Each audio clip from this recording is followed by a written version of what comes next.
would help out new traders? Well, you're definitely not going to get those big returns by having a well-diversified portfolio and low turnover and all the things that you might be told from a financial advisor. So Yeah. this isn't something, don't try this at home, kids, that kind of thing. So, I'm using leverage and I'm taking at times very, very large positions. Hmm. But I'm still managing the risk, it just as stringent as I would otherwise, but I am really gassing it quite a bit this year to get that. And there's tremendous amounts of turnover.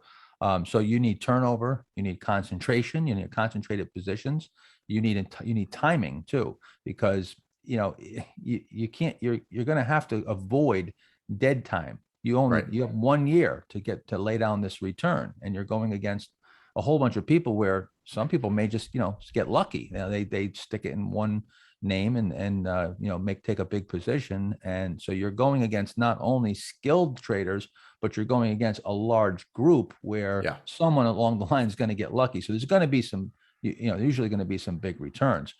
So you've got to get a pretty big return to, going back, you look at these contests. The good thing is this is a real money contest. And in my division, it's $1 million. So you're not going to Yeah. get, somebody's not going to go, a professional's not going to go and stick $1 million in a penny stock probably to win Yeah. the US investing championship when there's not even there's not even a cash prize.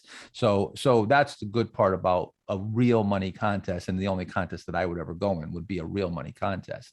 The $20,000 division, yeah, people might get a little crazier there. Yeah. If I was in the $20,000 division, I certainly would be taking even more risks, because that would be an amount of money that if I had trouble with, that I could recover from.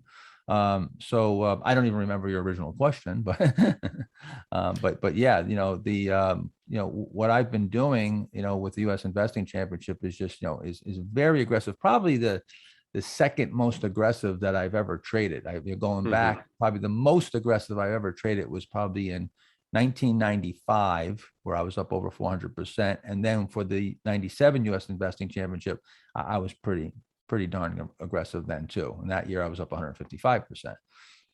Right. And I always find it interesting. How do you personally define risk? And also, what kind of total open risk on your portfolio have you been taking on this year? Well, open risk. I'm not sure what you mean by open risk. I mean, are you talking about, If everything got stopped down in your portfolio, yeah, that type of thing. everything Yeah. went against me at one Yeah. time? Yeah. Yeah, okay. So a total risk. Well, that would be, I would say that the risk would be high when if I go into these leverage positions, I start buying on leverage, but I'm watching these things all day.